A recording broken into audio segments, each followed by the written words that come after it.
বাংলাদেশ জিম্বাবুয়ের মধ্যকার চলমান ৩ ম্যাচের ওয়ানডে সিরিজের প্রথম ওয়ানডেটাই বাংলাদেশ পরাজিত হয়েছে ২৫ রানে। জিম্বাবুয়েকে ১৪১ রানে শুরুতে গুটিয়ে দেওয়ার পথে বাংলাদেশের হয়ে বল হাতে অসাধারণ পারফর্ম করেছিলেন নাহিদ রানা। টাইগারদের স্পিড স্টার নিজের ক্যারিয়ার সেরা বোলিং করেছেন জিম্বাবুয়ের বিপক্ষে এই ম্যাচে।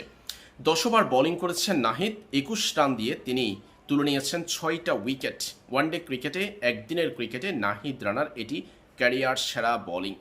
তার এই পারফরম্যান্স তাকে আইসিসি ওডিআই বোলারদের র্যাঙ্কিংয়ে ক্যারিয়ার সেরা অবস্থানে নিয়ে এসেছে। নাহিদ রানা একসাথে পিছনে ফেলেছেন ভারতের তারকা মোহাম্মদ সিরাজ, আর্শদীপ সিং, অস্ট্রেলিয়ার তারকা মিচেল স্টার্ক, জস হ্যাজেলউড, নিউজিল্যান্ডের ম্যাট হেনরির মতো তারকাদের। সেরা সেরা পেসারদের পিছনে ফেলে ক্যারিয়ার সেরা অবস্থানে উঠে এসেছেন বাংলাদেশের স্পিড স্টার নাহিদ রানা। নাহিদের বর্তমান অবস্থান আইসিসি ওডিআই বোলারদের র্যাঙ্কিংয়ে ১২ নম্বরে। ১৭ ধাপ এগিয়েছেন নাহিদ রানা। ৫৯০ রেটিং পয়েন্ট নিয়ে ১২ নম্বরে উঠে এসেছেন তিনি।